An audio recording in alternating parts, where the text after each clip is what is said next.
요한복음 14장 16절에서 18절입니다.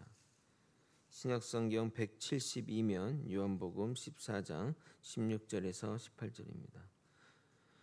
저와 번갈아 교독하고 마지막 절 함께 읽겠습니다. 내가 아버지께 구하겠으니 그가 또 다른 보혜사를 너희에게 주사 영원토록 너희와 함께 있게 하리니 그는 진리의 영이라. 세상은 능히 그를 받지 못하나니 이는 그를 보지도 못하고 알지도 못함이라. 그러나 너희는 그를 아나니 그는 너희와 함께 거하시며 또 너희 속에 계시겠음이라. 함께 읽겠습니다. 내가 내가 너희를 너희를 고아와 고아와 같이 같이 버려두지 아니하고 너희에게로 너희에게로 오리라. 오리라. 아멘. 아멘. 오늘 말씀이 끝나시면 기도받으러 나오시기 바랍니다. 서 있기 불편하신 분은 여기 앉아 계시면 제가 내려가도록 하겠습니다. 지난 널상 예배 때까지 기도 시리즈를 살펴보았다면 이번 달부터는 성령에 관한 말씀을 나눠보고자 합니다. 가장 오해되고 많이 아는 것 같으면서도 모르는 것이 성령에 대한 이해인 것 같습니다. 그러나 너무나 잘 알아야 하는 것이 성령입니다. 대부분 잘못된 신앙이 성령에 대한 오해나 무지에서 비롯되기 때문입니다. 오늘은 성령님에 대한 일반적인 내용을 다루도록 하겠습니다.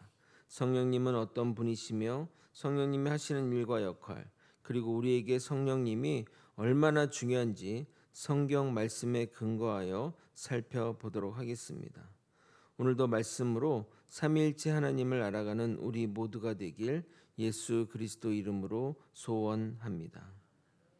본격적인 설교에 앞서 한국 교회를 객관적으로 평가해 보도록 하겠습니다. 대한민국 인구의 4분의 1이 기독교인입니다. 천주교까지 포함하면 인구의 절반 가까이가 기독교 세계관 아래 있습니다. 우리나라는 세계에서 건물 기준으로 가장 큰 교회와 성도수 기준으로 가장 많은 성도수를 가진 교회 세계 랭킹 1위부터 5위를 차지하고 있습니다. 지금은 쇠퇴하고 있지만 한때 기독교 성장률은 세계에서 유례를 찾아볼 수 없을 정도였습니다. CCM 음반과 신앙서적이 베스트셀러에 오르고 성령 집회를 하면 몇만 명이 모이는, 또 여의도에서 집회를 하면 100만 명 이상이 모이는, 외형적으로 보면 기독교 국가와 같은 신앙심이 좋아 보이는 나라입니다. 그러나 세계 교회가 한국 교회에 대한 평가는 다른 것 같습니다. 세계 교회 협의회에서 평가한 한국 교회의 모습은 이렇습니다. 한국 교회는 영성이 혼탁하고 이단이 많아 신앙생활의 혼란을 가중시키고 있다라고 말합니다. 세계 기독교인들은 한국 교회의 평가 기준을 우리와 달리 가장 큰 교회 건물이나 성도수, 그리고 폭발적인 성장세에 관심을 두는 것이 아니라 한국 교회의 영성을 두고 평가하고 있다는 겁니다. 한국 교회에 대해 외부에서 그렇게 판단하는 이유 중 하나가 어떤 방법이 부응한다면 교리와 교단과 상관없이 무비판적으로 받아들여서 적용하기 때문입니다. 특히 미국에서 잘 나가는 방법이라 한다면 무비판적으로 받아들이는데, 저는 이러한 모습을 종교 사대주의라고 말하고 싶습니다.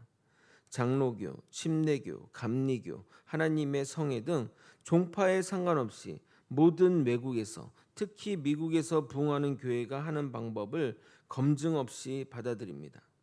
심지어 미국에서도 손사래를 치는 이단적 인물을 세계적인 예언자 또는 성령의 인도자라며 초대해 강연을 듣고 집회하는 경우가 얼마나 많은지 모릅니다. 몇 가지 예를 들자면 독일의 몰트만이라는 신학자는 자유주의 신학자의 대명사로 지옥이 없다고 주장하는 사람인데, 그런 자를 희망의 신학자라 초대해 강연을 듣는 걸 보면서 참 근본 없다라는 생각을 하게 되었습니다. 과거 윌로우 크릭 교회 열린 예배가 인기를 끌자 모든 교회에서 오후 예배를 열린 예배로 드렸습니다. 그때 음악부터 현대식으로 바꾸자며 예배 가운데 드럼이 들어오고 일렉 기타와 같은 사운드가 첨가된 겁니다. 본질적인 내용은 불신자들이 교회 오는 접근성을 낮춰 교회의 문턱을 쉽게 넘어 교회 오기 편하게 하는 것이 목적이었으나, 우리 한국은 형식만 열린 예배로 하고 내용은 변하지 않아 불신자가 오지 않는 그들만의 리그가 되었을 뿐입니다.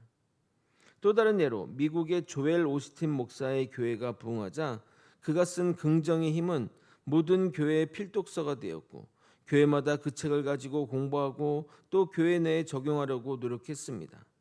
그러나 조엘 오스틴 목사가 계속해서 이상한 말들을 하고 그가 정규 신학교를 나온 적이 없다는 사실이 알려지면서 이제는 아무도 그의 책을 보지 않고 있습니다.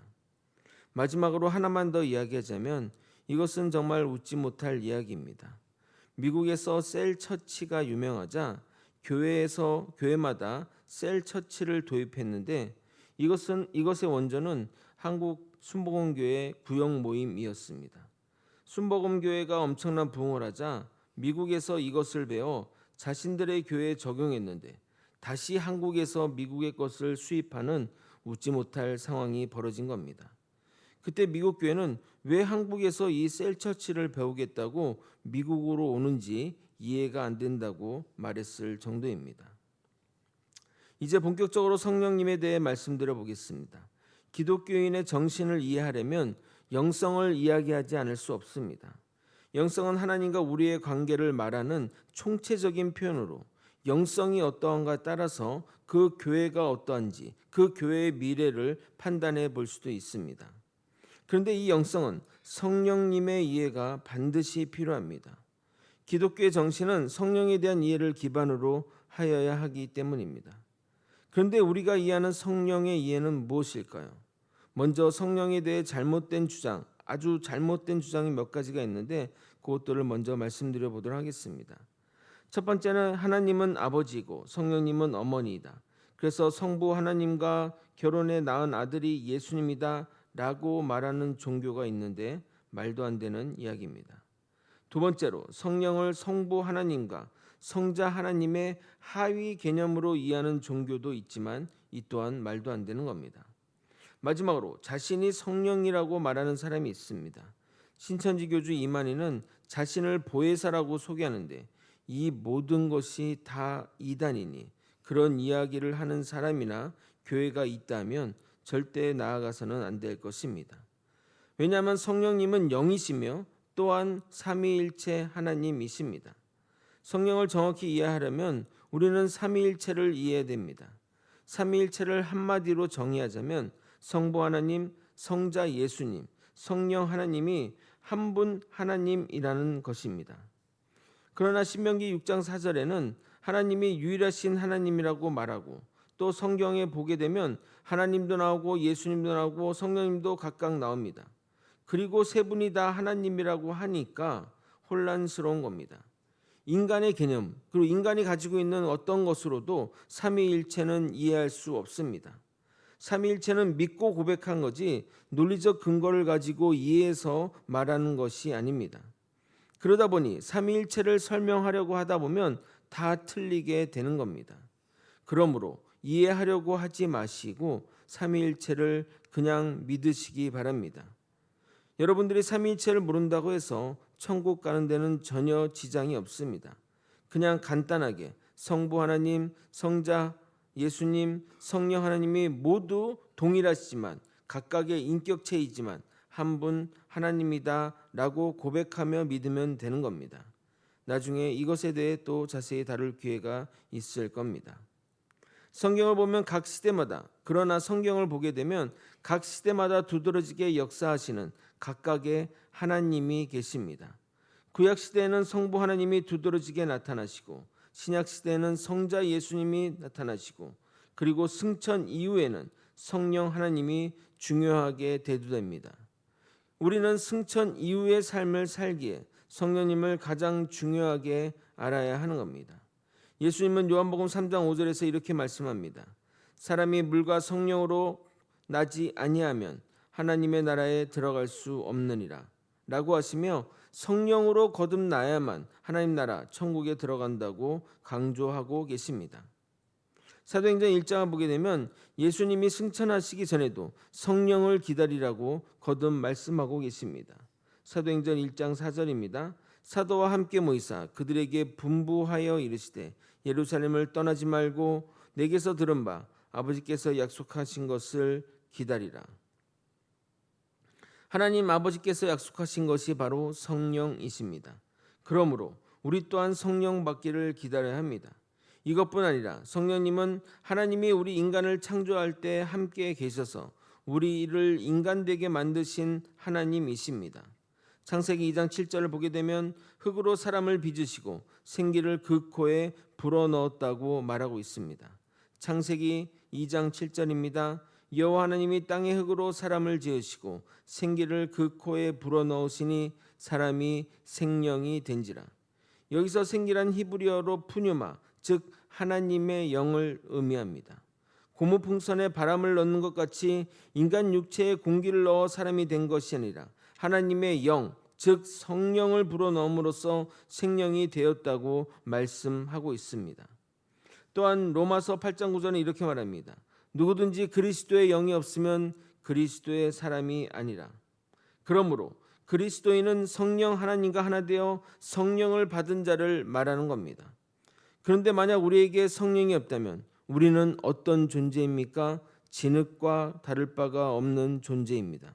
그래서 성령이 없으면 인간도 아니라고 하는 것입니다. 만약 우리가 성령 하나님과 결합함이 없이 교회를 다니면 하나님 보시기에는 진흙덩어리가 걸어오는 것과 다를 바가 없습니다. 그런데 성령이 없음에도 교회는 다닐 수 있습니다. 그러므로 우리 기독교인들은 성령을 받는 것이 정말 중요한 겁니다. 성령을 받을 때 우리는 사명을 감당하는 삶으로 나아가게 됩니다. 성경의 예를 들어보도록 하겠습니다.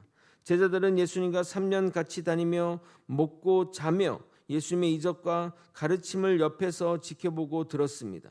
그런데 예수님이 잡혀가자 대부분 도망쳤습니다. 심지어 예수님의 수제자는 예수를 저주하면서까지 모른다고 하였습니다. 예수님의 입장에서는 정말 이 일이 열불날 일입니다. 인간적 심정으로 이 자식들을 어디 두고 보자 라고 실망하셨을 것입니다.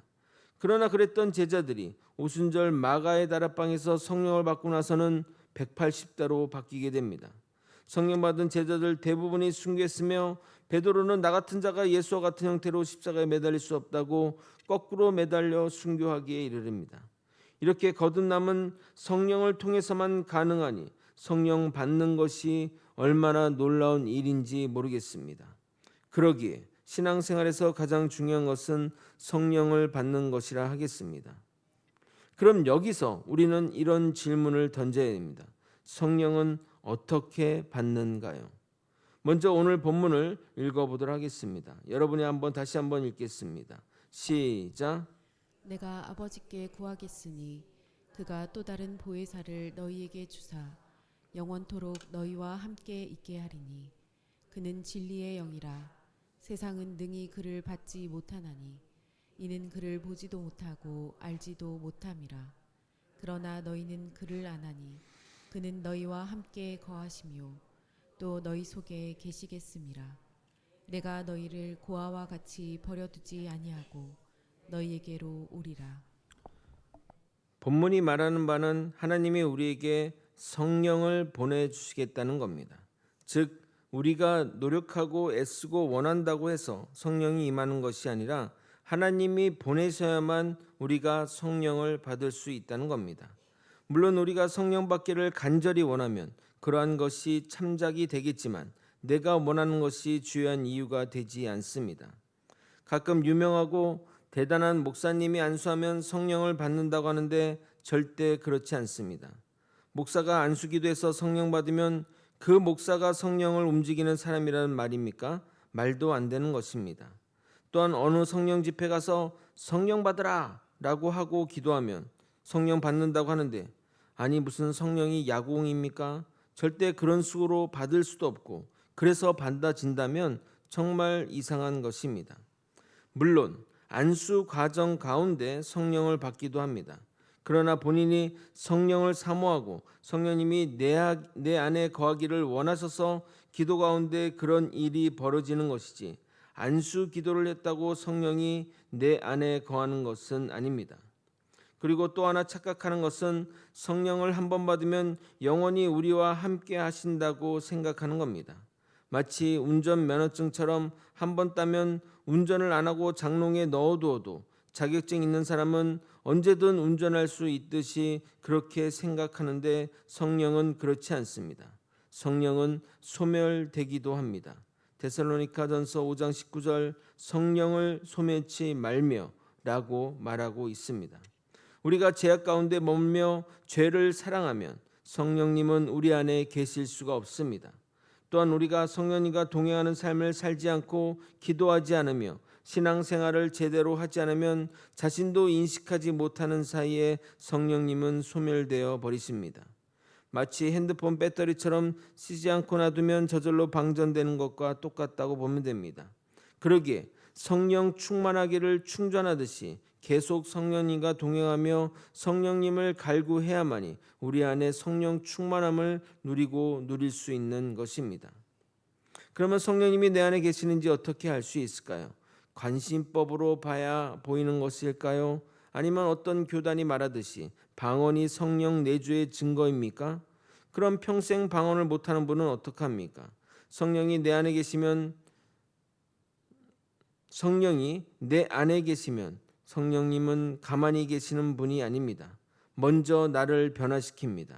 예를 들어 와이프를 위해 안 하던 설거지와 같은 집안일을 하고 교회에서 다른 사람을 돕기도 하며 어려운 사람을 보면 그냥 지나치지 않게 됩니다.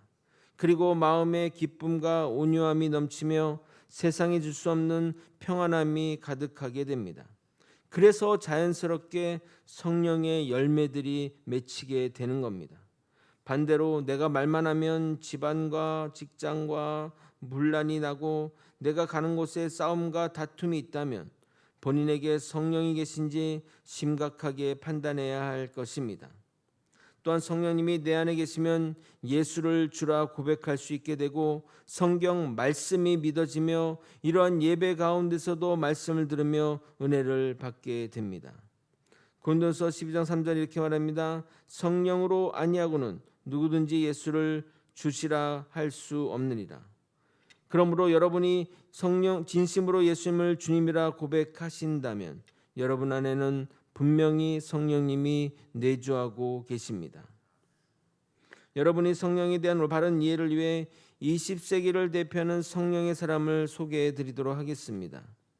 20세기를 정리하며 세계 모든 신학자와 목회자들이 모여 20세기를 대표하는 성령의 사람을 2명 선택하게 되었습니다.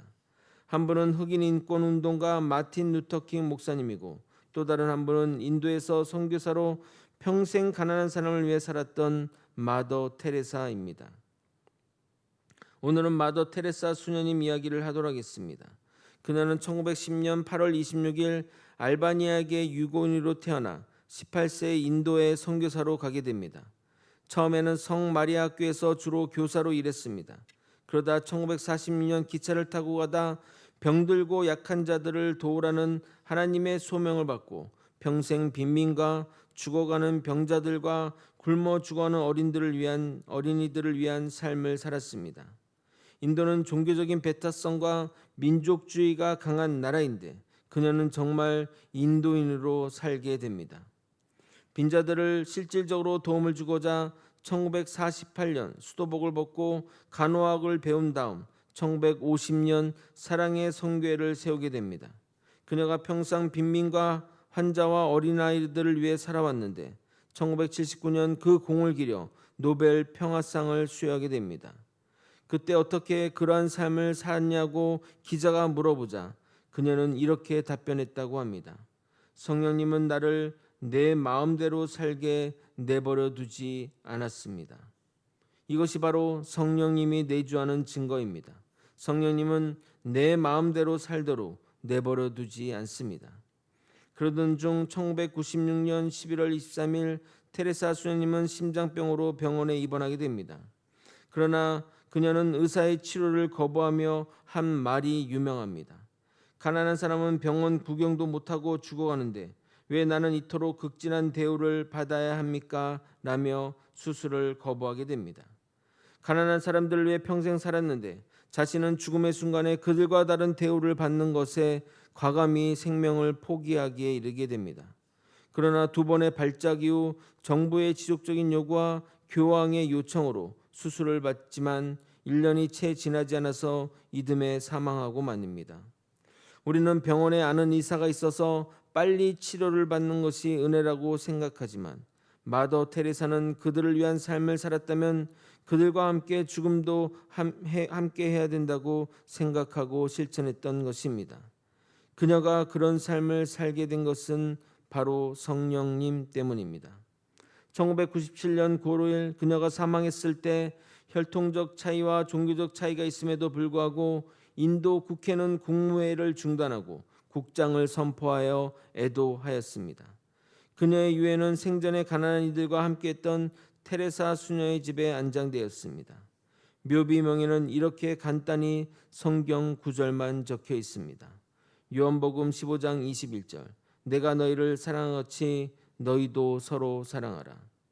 그녀는 평생 허리를 구부리고 고개를 숙인 자세로 일해왔기 때문에 고령이 된 이후에는 허리가 펴지지 않았고 세계를 돌아다닐 때는 한쪽 귀가 멀고 심장이 약해진 상태였다고 합니다.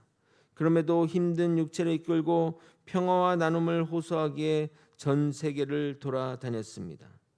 테레사 수녀처럼 우리 삶에 성령이 오게 되면 희생과 봉사의 삶을 살게 됩니다. 더 큰 사명과 더 큰 희생을 남을 위해 하게 됩니다. 그래서 성령이 내 안에 오면 불쌍한 자들을 위한 긍휼의 눈물이 나며 희생과 포기와 결단이 나오게 되는 것입니다. 말씀을 정리하겠습니다. 사랑하는 성도 여러분, 오늘 우리는 한국교회 현실을 돌아오며 성령에 대한 바른 이해가 얼마나 중요한지 함께 살펴보았습니다. 외형적인 성적과 방법론적인 성공이 우리의 신앙을 증명해 주지 않습니다. 하나님께서 보시는 것은 오직 우리의 영성, 곧 성령님과 동행하는 삶입니다. 성령은 어떤 프로그램이나 사람을 통해 조작되거나 얻어지는 것이 아닙니다. 성령은 하나님께서 보내주시는 선물이요 우리 안에 거하시며 우리를 변화시키는 하나님 자신입니다. 그러므로 신앙의 핵심은 단순히 교회를 다니는 것이 아니라 성령님과 함께 살아가는 것입니다. 성령이 임하시면 우리의 삶은 달라집니다. 말이 달라지고 마음이 달라지고 행동이 달라집니다. 이전에는 자기 중심적으로 살던 사람이 이제는 하나님의 중심, 이웃 중심으로 살아가게 됩니다. 이것이 참된 변화이며 이것이 성령의 역사입니다. 이제 우리는 스스로 질문해야 됩니다. 나는 정말 성령과 함께 살아가고 있는가? 내 삶에 성령의 열매가 맺히고 있는가? 사랑하는 성도 여러분, 이 시대는 성령의 시대입니다. 교회의 회복도 우리 신앙의 회복도 오직 성령께 달려 있습니다. 그러므로 우리는 날마다 성령을 사모하고 성령을 의지하며 성령과 동행하는 삶을 살아가야 됩니다. 그럴 때 성령님은 우리를 내버려 두지 않으시고 하나님의 뜻 가운데로 이끄시는 그 은혜가 우리의 모든 삶 가운데 충만하게 임할 것입니다. 그 성령님과 동행하는 저와 여러분이 되시길 예수 그리스도 이름으로 축원드립니다. 함께 찬양하고 기도의 자리로 나가도록 하겠습니다.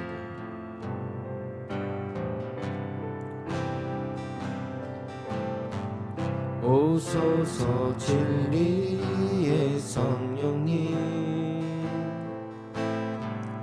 이 땅 흔들며 임하소서.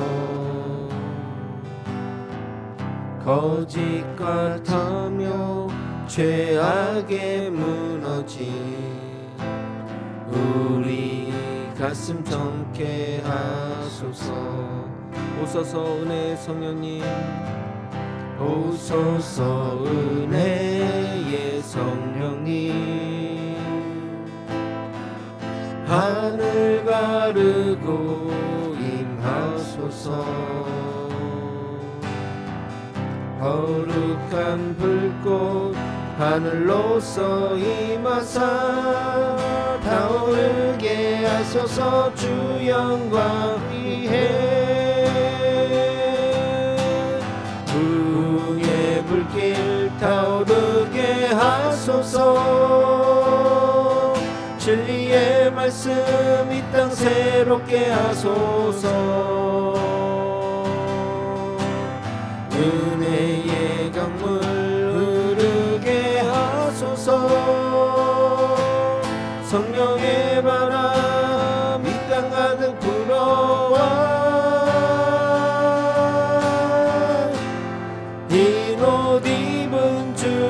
가운데 순결한 백성 주의 영광 위에 이제 일어나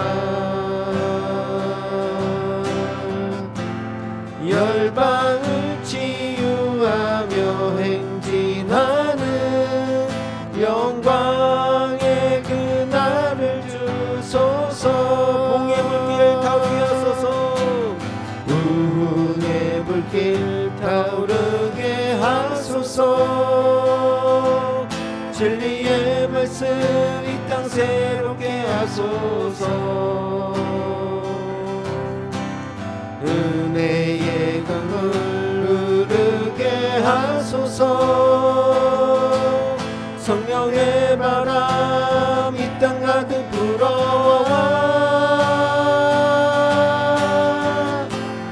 흰 옷 입은 주의 순결한 백성 주의 영광 위에 이제 일어나 열방을 치유하며 행진하는 영광의 그날을 주소서. 오늘 말씀을 들으면서 내 신앙의 모습과 내 안의 영적 상태를 돌아보시기 바랍니다. 나는 성령님과 함께 살아가고 있는지 아니면 형식적인 신앙에 머물고 있는지 하나님 앞에서 정직하게 물어봅시다. 만약 그렇지 않다면 성령을 사모하는 마음으로 우리 안에 성령 충만케 해달라고 간절히 기도하며 나아갔으면 좋겠습니다. 다음과 같은 기도 제목으로 기도하겠습니다. 성령에 대한 왜곡된 가르침에 흔들리지 않고 성경적인 성경의 이해를 갖게 해 주시옵소서. 날마다 성령님을 사모하며 성령님과 동행하는 삶을 살아 성령을 소멸시키는 죄를 버리고 거룩한 삶을 살게 하여 주시옵소서.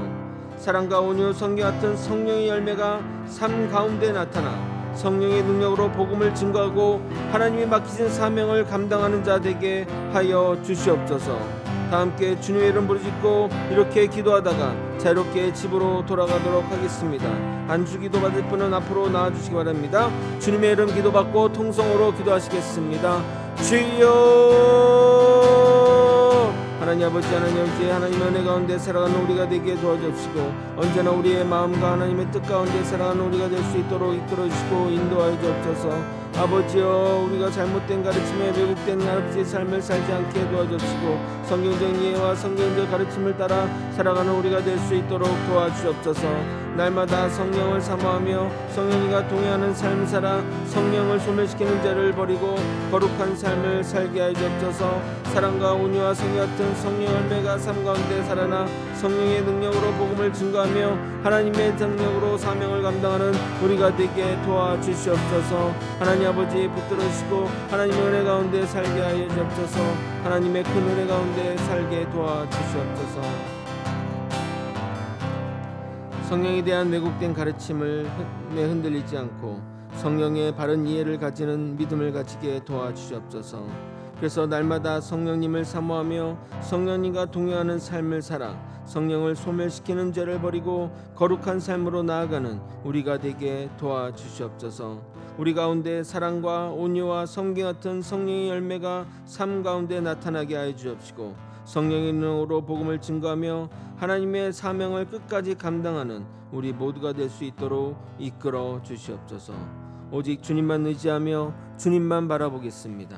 성령님 우리와 함께하여 주시옵소서. 이 모든 것 우리 주 대신 예수 그리스도 이름으로 기도드리옵나이다. 아멘.